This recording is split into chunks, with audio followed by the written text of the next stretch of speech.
الحمدللہ رب العالمین والصلاة والسلام علی خاتم النبیین اما بعد فاعوذ باللہ من الشیطان الرجیم بسم اللہ الرحمن الرحیم الصلاة والسلام علیک یا رسول اللہ وعلی آلک واصحابک یا حبیب اللہ الصلاة والسلام علیک یا نبی اللہ وعلی آلک واصحابک یا نور اللہ۔ اللہ کریم کے آخری نبی صلی اللہ تعالی علیہ وآلہ وسلم کا فرمان عالی شان ہے، اللہ کریم کی خاطر آپس میں محبت رکھنے والے جب باہم یعنی آپس میں ملیں اور مصافحہ کریں یعنی ہاتھ ملائیں اور نبی علیہ الصلوۃ والسلام پر درود پاک بھیجیں تو ان کے جدا ہونے سے پہلے دونوں کے اگلے پچھلے گناہ بخش دیے جاتے ہیں۔ صلو علی الحبیب صلی اللہ علی محمد صلی اللہ علیہ وآلہ وسلم۔ مدنی چینل کے ناظرین، سلسلہ فضائل و برکات میں خوش آمدید۔ ہمارے آج کے سلسلے کا موضوع ہے عاجزی و انکسار کے فضائل و برکات۔ عاجزی اللہ کریم کی وہ نعمت ہے جس سے دنیا و آخرت میں کامیابی نصیب ہوتی ہے۔ آئیے اس کے متعلق ایک خوبصورت واقعہ سنتے ہیں۔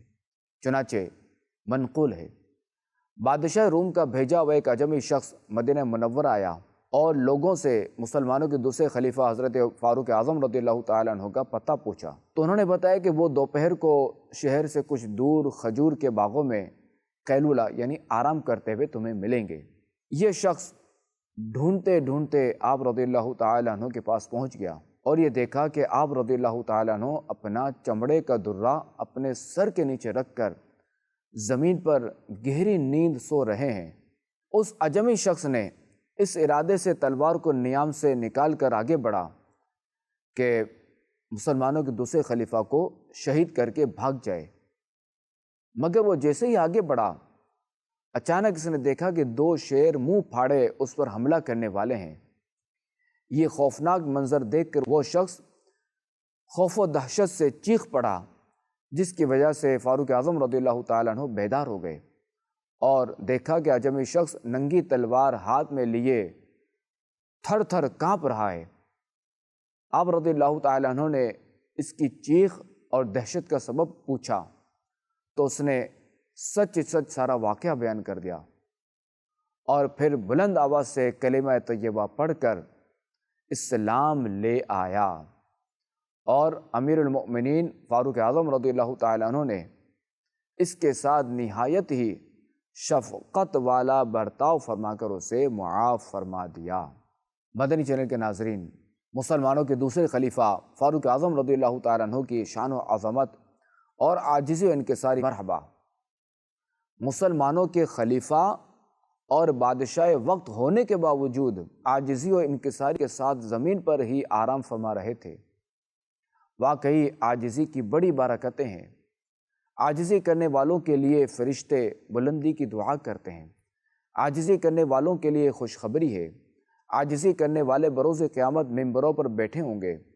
عاجزی کرنے والوں کو ساتوں آسمانوں تک بلندی عطا کی جاتی ہے۔ پارہ 22 سورہ احزاب آیت نمبر 35 میں جہاں رب کریم نے مسلمان مردوں اور عورتوں کے اوصاف بیان فرمائے اور انہیں انعام و اکرام کی خوشخبری سنائی دی، وہیں عاجزی کرنے والے اور والیوں کو بھی ان خوش نصیبوں میں شامل فرما کر انہیں بھی انعام و اکرام کی بشارت دی۔ چنانچہ ارشاد باری تعالی ہے، ان المسلمین والمسلمات والمؤمنین والمؤمنات والقانتین والقانتات والصادقین والصادقات والصابرین والصابرات والخاشعین والخاشعات والمتصدقین والمتصدقات والصائمین والصائمات والحافظین فروجہم والحافظات والذاکرین اللہ کثیرا والذاکرات اعد اللہ لہم مغفرۃ واجرا عظیما۔ بے شک مسلمان مرد اور مسلمان عورتیں اور ایمان والے مرد اور ایمان والی عورتیں اور فرما بردار مرد اور فرما بردار عورتیں اور سچے مرد اور سچی عورتیں اور صبر کرنے والے اور صبر کرنے والیاں اور عاجزی کرنے والے اور عاجزی کرنے والیاں اور خیرات کرنے والے اور خیرات کرنے والیاں اور روزے رکھنے والے اور روزے رکھنے والیاں اور اپنی پارسائی کی حفاظت کرنے والے اور حفاظت کرنے والیاں اور اللہ کو بہت یاد کرنے والے اور یاد کرنے والیاں، ان سب کے لیے اللہ نے بخشش اور بڑا ثواب تیار کر رکھا ہے۔ مدنی چینل کے ناظرین، عاجزی و انکسار بہت اچھی صفت ہے۔ یہ انسان کو نہ صرف شائستگی بخشتی ہے بلکہ اسے عظمت و رفعت کے اعلیٰ مقام پر پہنچا دیتی ہے۔ بظاہر عاجزی کرنے والا لوگوں کی نظروں میں جھک رہا ہوتا ہے، لیکن حقیقتاً اللہ کی بارگاہ میں اس کے مرتبے بلند ہو رہے ہوتے ہیں۔ خاتم النبیین صلی اللہ علیہ وآلہ وسلم نے احادیث طیبہ میں عاجزی کے فضائل کو بیان فرمایا ہے۔ آئیے اس حوالے سے چند احادیث طیبہ سنتے ہیں۔ چنانچہ اللہ کریم کے آخری نبی صلی اللہ علیہ وآلہ وسلم نے ارشاد فرمایا، صدقہ مال میں کمی نہیں کرتا۔ اللہ کریم بندے کے عفو و درگزر کی وجہ سے اس کی عزت میں اضافہ فرما دیتا ہے، اور جو شخص اللہ کریم کے لیے عاجزی اختیار کرتا ہے، اللہ کریم اسے بلندی عطا فرماتا ہے۔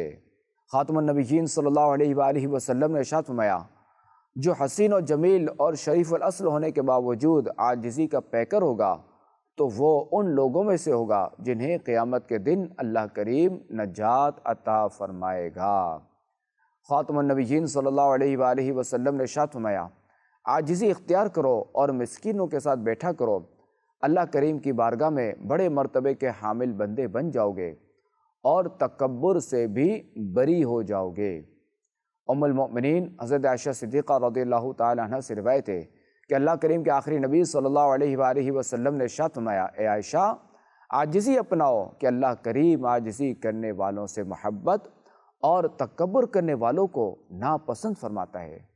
مدنی چینل کے ناظرین، عاجزی و انکسار کے بارے میں آیت قرآنی اور احادیث طیبہ میں بیان ہونے والے فضائل سننے کے بعد یقیناً ہمارے دل میں بھی عاجزی اپنانے کا جذبہ بیدار ہوگا، لیکن ذہن میں یہ سوال پیدا ہوتا ہے کہ عاجزی اور انکسار یہ کیا ہوتی ہے؟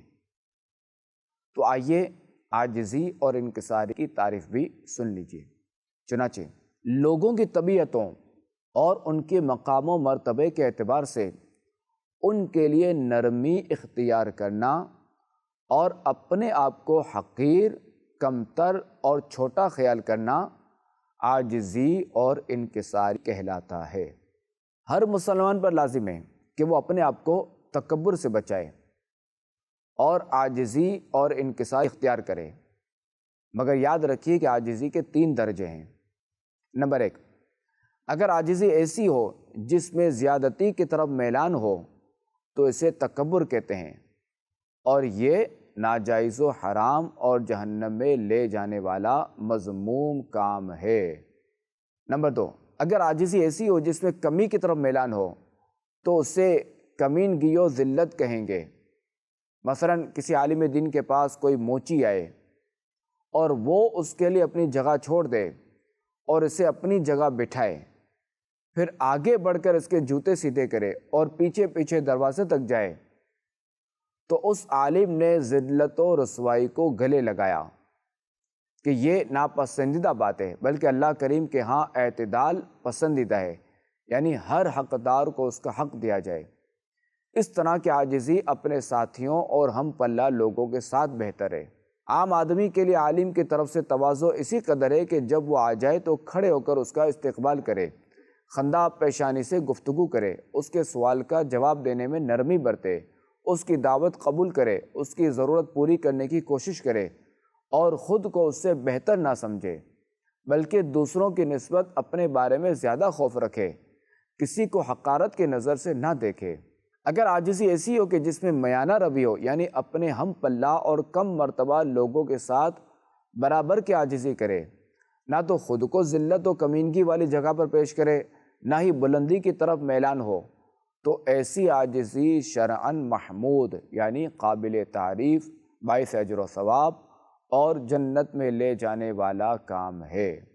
مدنی چینل کے ناظرین، ہم مسلمانوں کے لیے تو زندگی گزارنے کا بہترین نمونہ خاتم النبیین صلی اللہ تعالی علیہ وآلہ وسلم کی سیرت و کردار اور آپ علیہ السلام کی صحبت سے فیض یاب ہونے والے صحابہ و اہل بیت علیہم الرضوان اور ان مقدس ہستیوں کی صحبت سے فیض یاب ہونے والے بزرگان دین رحمہم اللہ المبین ہیں، جن کے نقش قدم پر چل کر ہم دنیا و آخرت میں کامیابی حاصل کر سکتے ہیں۔ اگر ہم اللہ کریم کے نیک بندوں کی سیرت پر غور کریں تو یہ حضرات اپنی اعلیٰ قابلیت اور عمدہ صلاحیت کے پھل کو رحمت الہی سمجھ کر جھکے رہتے تھے۔ اسی عاجزی اور انکسار کی وجہ سے لوگوں کے دلوں میں ان کی محبت ڈال دی گئی، جو ان حضرات کے دنیا سے تشریف لے جانے کے باوجود بھی قائم و دائم ہے۔ آئیے اللہ والوں کے عاجزی و انکسار کے چند واقعات سنتے ہیں۔ مسلمانوں کے دوسرے خلیفہ امیر المؤمنین حضرت عمر فاروق اعظم رضی اللہ تعالیٰ عنہ جب ملک شام کی جانب تشریف لاتے ہوئے راستے میں ایک دریائی گزرگاہ پر پہنچے تو آپ رضی اللہ تعالیٰ عنہ اپنے اونٹ سے اترے، جوتے ہاتھ میں پکڑ کر اونٹ کو ساتھ لیے پانی میں اتر گئے۔ حضرت ابو عبیدہ رضی اللہ تعالیٰ عنہ نے عرض کی کہ آج آپ رضی اللہ تعالیٰ عنہ نے اہل زمین کے نزدیک بہت بڑا کام کیا، یعنی یہ آپ کی شایان شان نہیں ہے۔ مسلمانوں کے دوسرے خلیفہ فاروق اعظم رضی اللہ تعالیٰ عنہ نے ارشاد فرمایا، افسوس اے عبیدہ، اگر یہ بات تمہارے علاوہ کوئی اور کہتا تو میں اسے امت محمدی کے لیے عبرت بنا دیتا۔ ہم ایک بے سر و سامان قوم تھے، پھر اللہ کریم نے ہمیں اسلام کے ذریعے عزت عطا فرمائی۔ جب بھی ہم اللہ کریم کے عطا کردہ عزت کے علاوہ سے عزت حاصل کرنا چاہیں گے تو اللہ کریم ہمیں رسوا فرما دے گا۔ اے عاشقان رسول، آج کل کسی کے پاس 4 پیسے آ جائیں، کوئی منصب یا عہدہ مل جائے تو اس میں اکڑ پیدا ہو جاتی ہے۔ گھر والوں، دوست و احباب اور اپنے ماتحت کام کرنے والوں کے ساتھ اس کا رویہ بالکل تبدیل ہو جاتا ہے۔ وہ دل ہی دل میں نہ جانے کیسے کیسے منصوبے بناتا ہے۔ لیکن غور کریں، ایک طرف ہمارا یہ کردار اور دوسری طرف خاتم النبیین صلی اللہ تعالیٰ علیہ وآلہ وسلم کی زبان مبارک سے جنت کی بشارت حاصل کرنے والے اور لاکھوں مربع میل کے حاکم مسلمانوں کے دوسرے خلیفہ امیر المؤمنین حضرت عمر رضی اللہ تعالیٰ عنہ کا کردار، یعنی اتنے بڑے حاکم ہونے کے باوجود عاجزی و انکساری اپنائی اور ساتھ ہی حضرت ابو عبیدہ رضی اللہ تعالیٰ عنہ کو کیسی زبردست نصیحت بھی فرمائی کہ ہمیں سب عزتیں اسلام ہی کی بدولت نصیب ہوئی ہیں۔ واقعی اگر ہمارا بھی یہی ذہن بن جائے تو ہم عاجزی و انکساری کے پیکر بن جائیں گے۔ آئیے ایک اور صحابی رضی اللہ تعالیٰ عنہ جو کہ تقریباً تمام صحابہ کرام علیہم رضوان میں مال و دولت کے اعتبار سے پہلے نمبر پر تھے، یعنی حضرت عبد الرحمن بن عوف رضی اللہ تعالیٰ عنہ، لیکن عاجزی و انکساری کے ایسے پیکر کہ سن کر ہی رشک آتا ہے۔ حضرت سعد بن حسن رضی اللہ تعالیٰ عنہ بیان کرتے ہیں کہ حضرت عبد الرحمن بن عوف رضی اللہ تعالیٰ عنہ اپنی وضاقتہ میں سادگی و انکساری کی وجہ سے اپنے غلاموں کے درمیان پہچانے ہی نہیں جاتے تھے کہ غلام کون ہے اور آقا کون۔ منقول ہے کہ ایک رات امیر المؤمنین حضرت عمر بن عبدالعزیز رحمۃ اللہ تعالیٰ علیہ کے ہاں کوئی مہمان آیا۔ اس وقت آپ رضی اللہ تعالیٰ عنہ کچھ لکھ رہے تھے۔